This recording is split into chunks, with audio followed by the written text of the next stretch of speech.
Before starting the video, I want you to answer a question. I have this flesh and blood body. I say this is me. But if I lose an arm, is that body still me? If my internal organs are transplanted into another person's body, then where is the me? If analyzing more closely, this body is structured from smaller cells, which are molecules and atoms. So is there still a me today? Let us explore non-self, a core ideology of Buddhism. This is also one of the most profound and difficult to understand contents. Therefore, I hope you keep a spirit that is very comfortable and focused until the end of the video. I believe you will not be disappointed. Even this video might completely change your perception of the world and help you become a happy person. Humans, since being born from the mother's womb, then growing up, maturing, getting old, sick, and finally having to die. Even when dying, we think that there is something formless that has the power to master us. From thoughts to actions, that invisible thing, some call the soul, some call the ego, some call the consciousness, but we call it the self, because we think that within us there is only one self. Consequently, the self will not change over time. Or in other words, the self has the nature of immutable existence. According to Buddha's teachings, that immutable existence is called self-attachment. From that self-attachment, self-love is born, meaning loving, caring for, and preserving the self. Because of loving ourselves too much, our lives spin in the cycle of birth and death. Instead of living a noble and virtuous life, we resign ourselves to be slaves to satisfy the lustful natures of the self because we fear that one day we will completely lose it. So what is non-self? First, we need to distinguish between non-self and impermanence. Saying humans are impermanent is because we clearly see ourselves changing and transforming in every moment, both biologically and in thoughts, changing gradually. Regarding form, we all have to go through birth, old age, sickness, and death. But to say we are non-self, we must look with the view of dependent origination. In that view, a human is a collection of conditions, causes, and circumstances, a synthesis of family and social relationships, of cultivation and honing to mature. Many other ideologies have also mentioned the concept of impermanence. For example, standing on the riverbank looking down at the flowing water.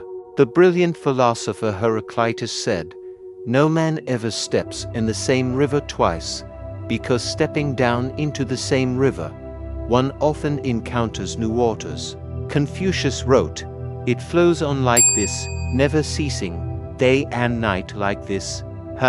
Both Confucianism and Western philosophy generally, although having the concept of impermanence, seem not to have the concept of non-self in all things. Therefore, it can be said that the doctrine of non-self of the Buddha is a very great revolutionary doctrine. In the second Dharma talk at this garden, the non-self characteristic scripture, the Buddha taught the nature of non-self in the 5 aggregates of humans as follows. Because this form is non-self, meaning the physical constitution and physical body are non-self. If there were a self in form, then it would not have to suffer pain, and we could order the form to be like this or to be like that. But because form has no self, or non-self, this form still has to suffer pain, and there cannot be a case of ordering this form to be like this, or form to be like that. The remaining aggregates are feeling, sensation, perception, cognition, mental formation, psychological states and psychological attitudes, and consciousness awareness, which are similar. All 5 aggregates form a false concept about a self, or a unified living being that does not change. From that self, living beings very easily generate the psychology of greed, infatuation, embracing, conservatism, and clinging tightly to what belongs to the 5 aggregates. The lack of thinking and consideration in behavior towards the non-self reality of all things is often the path leading to sorrows. Craving is the cause leading to suffering. Therefore, non-self is a Dharma seal found only in Buddhism, stating that there is no self, nothing eternal, immutable, substantial, or solid that exists without depending on other things, meaning things are present due to dependent origination arising.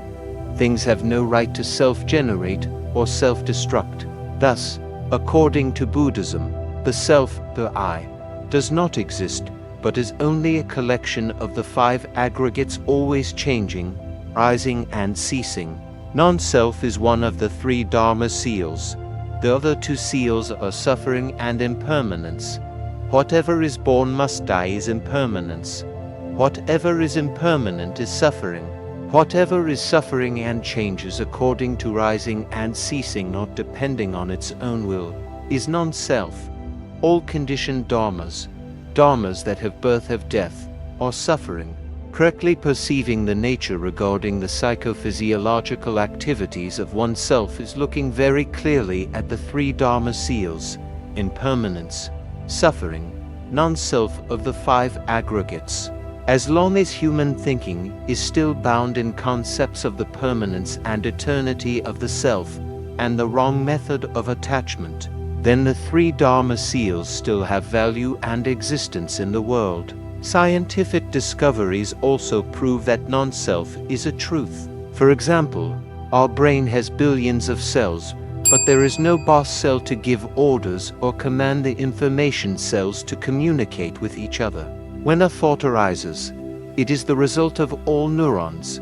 Neuroscientists say that the human brain is like an orchestra, in which every musician is using an instrument without a conductor. Our body is made of so many cells without any cell claiming to be the boss. We think that there must be a self to escape samsara and enter nirvana. Without a self, who escapes samsara, who enters nirvana. Without a self, who sees, who hears, who cultivates, who creates karma, and who receives retribution. Without a self, who sees, who understands the Buddha Dharma. Sometimes the doctrine of non-self causes confusion and misunderstanding. Whenever we say I am speaking or I am walking, I am eating, I am watching this video, how can we deny the reality of the I? Buddhists should remember that the Buddha did not tell us to deny the use of addressing I or me. The Buddha himself still had to use a certain word to address himself, such as the word Tathagata, thus come one. No matter what this word means, it is still a word or a title. When the Buddha taught about non-self, he emphasized the abandonment of a concept that I is a permanent and unchanging entity. He said the five aggregates, form, feeling, perception, mental formations, and consciousness are not the I, and no I can be found in these five aggregates. The denial of the Buddha means the denial of a belief in a real, independent entity. It is no longer called the I because such an entity must be independent, must be permanent and changing, not transforming. But such an entity cannot be found anywhere. When the Buddha introduced the concept of non-self, he turned upside down so many concepts about the universe and human life. The Buddha struck a major blow to the most common and solid concept of mankind at that time, the concept of the existence of a permanent self. Those who understand non-self know that it was put forward to trade off the concept of self, not as a new description of reality.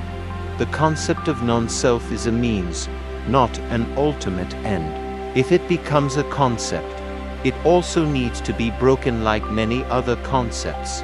Except for the Dharma of non-self, there is no self, no entity, no autonomy. We can divide into three types of non-self: body non-self, mind non-self, and environment non-self. First is body non-self, meaning this body is illusory, lacks autonomy. We cannot make it stay young forever and not age or die. Even great masters can only maintain the physical body for a certain period. Second is my non-self, referring to the delusory thoughts of sentient beings which cannot be their own entity, like thoughts of greed, thought after thought of sadness, joy, love, anger suddenly arriving and then dissolving. There is nothing that is truly real. Third is environment non-self, meaning the realm around us is like an illusion or dream. It cannot govern itself and is dominated by rising and ceasing. Cities change or become abandoned. Mulberry fields turn into the ocean. All things are always transforming every second and minute. This scene hides away, another scene appears. The Buddha used the following analysis to prove that the I can never be found in the body or in the mind. Speaking of the body is not the I, because if the body were the I, then the I must be permanent and changing, not decaying, not spoiling, and not dying. Therefore, the body cannot be the I. The body gets sick, weak, tired, and old, contrary to what we desire. The outward appearance of the body often does not follow our wishes. Therefore, one cannot assume that the I possesses the body. The I is not inside the body. If we search from head to toe, we cannot find any place that is the I. The I is not in the bones, in the blood, in the marrow, in the hair, or saliva. The I cannot be found anywhere within the body. The I is not in the body. If the body were inside the I would have to be found separately from the body and mind. But the I is found nowhere at all. Speaking of the mind is not the I because it is like a monkey. The mind changes ceaselessly and is always restless like a monkey. The mind is happy at one moment, sad at another. Therefore, the mind is not the I because it always changes. The I does not possess the mind because the mind gets excited or disappointed contrary to what we desire. Although we know some thoughts are wholesome and some are unwholesome, the mind keeps running after unwholesome practices and is cold towards wholesome thoughts. Therefore, the I does not possess the mind because the mind acts completely independently and has no connection to the I. The I is not in the mind. As long as we cling to the I, we still have to protect ourselves, protect our wealth, assets, reputation, stance, and even our words. But once we cast away the belief in an independent and permanent I, we can live with everyone comfortably and peacefully. The Buddha taught that understanding non-self is the key to entering great enlightenment because believing in the I is synonymous with ignorance. And ignorance is one of the three main types of defilements: greed, hatred, and ignorance. Once we recognize, imagine, or contemplate that we are an entity, we immediately create a separation between ourselves and others, as well as the things around us. Once there is a concept of the I, we will react to people and things around us with sentiment or aversion. That is the real danger of believing in a real self. Precisely because of this, the rejection of the I is not only the key to ending suffering and defilements, but it is also the key to entering the door of great enlightenment. The practitioner should contemplate non-self in every footstep. The practitioner can thoroughly understand these three characteristics by tracking and sticking closely to the movements of walking and the perception of the movements. When focusing mindfully on these movements, we will see that all things arise and cease, and from there, we will perceive impermanence, suffering, and non-self of all conditioned phenomena. To thoroughly understand the nature of non-self of all existence, the practitioner needs to contemplate that everything in this world changes in every second and minute. That is called momentary impermanence. Everything in the world, including human life, mountains, rivers, and political regimes, etc., must go through the stages of birth, abiding, alteration, and cessation. This destruction is called periodical impermanence. One must observe to regularly see the impermanent character of all things, thereby avoiding the illusion of the permanence of things and not being dragged or bound by things. The Buddha taught that humans are formed by the combination of 5 elements, called the 5 aggregates: matter, sensation, thought, volitional formations, and consciousness. If matter is constituted by the 4 great elements and is empty without substance, then humans, combined from the 5 aggregates, also have no eternal self or an immutable subject. Humans change every second and minute, also undergoing momentary impermanence and periodical impermanence. Looking deeply into the 5 aggregates, one sees that the 5 aggregates are non-self, rising and ceasing, changing, false, ownerless, and can be dispelled. At that time, the beautiful tail feathers of the peacock were all wet. It worried that if it flew up, it would ruin the tail, so it would rather be caught than react. And thus, they easily fell into the hands of the hunter. The peacock, because of the fear of losing its beautiful tail feathers, as a result, had to pay the price with its freedom and its life. The image of the wolf willing to sacrifice a leg to preserve its life will help you recognize that one should not cling to the body formed by the 4 great elements. If you enjoy and cling tighter to your own beauty, the consequence will be like that peacock. The wolf decided to choose to give up at the right time to preserve its life, the most precious thing. Because of that, you should also choose the way of giving up. But that giving up is not like the hundreds of monks who, after hearing the Buddha teach about impermanence, non-self, and the impurity of the body, sought ways to end their lives. Giving up here is the detachment from craving for the form aggregate, not the way you choose to destroy it. You should view them as a means to rely on for practice. When crossing a river, a boat is needed, but once having crossed to the other shore, you should abandon the boat. You should not love or feel indebted to the boat and then carry it forever on the remaining long journey. That action has absolutely no benefit for you. Rather, it is the cause leading to suffering. In summary, the Buddha saw the importance of the doctrine of non-self in practice. So in 45 years of preaching to save beings, he repeated hundreds of times the teaching, "This form, O bhikkhus, is impermanent. What is impermanent is suffering. What is suffering is non-self. What is non-self needs to be contemplated with right wisdom as, this is not mine, this is not me, this is not myself."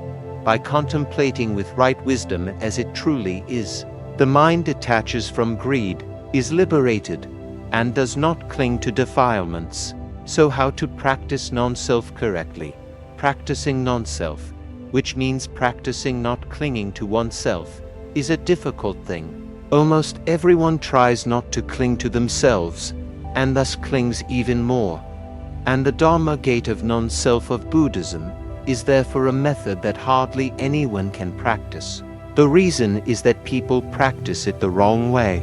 If you always think like must let go of myself, don't cling tight to myself, don't care about myself, don't focus on myself, then what will happen?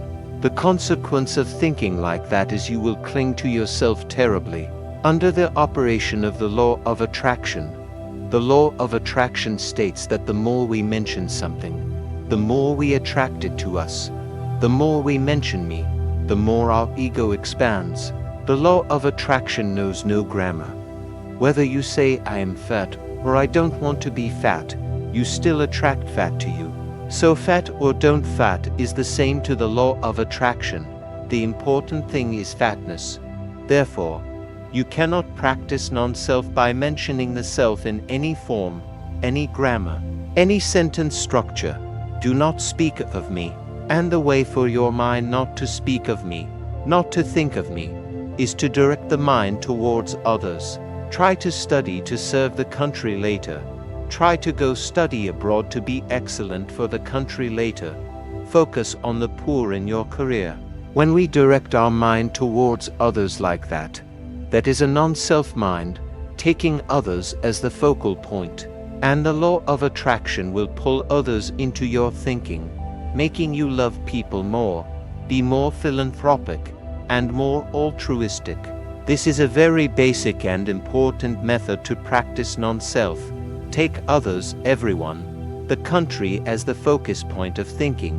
Then you will be non-self. The more deeply we understand the wisdom of the truth of non-self, seeing the interdependent nature of phenomena, the less we will follow the wrong concept of viewing everything as independent or self-existing. In other words, the more clearly and closely one understands the vast network of interdependence of sentient beings and the world we live in, we will respect fellow humans, laws, and the imperatives of the ecosystem, and also the role of education, politics, and economy in building a peaceful world. Once again, according to the theory of dependent origination, we will play a positive role in building the world that we all want to live in. Therefore, this intellectual heritage has a very profound meaning in liberating individuals from the worst pains and stresses of life, and also brings peace to the world. If you find this video difficult to understand, watch it again and reflect carefully on what I shared. I wish you soon learn how to let go of the internal defilements and live a truly happy life. Thank you for watching until the end of the video. See you again in the next videos.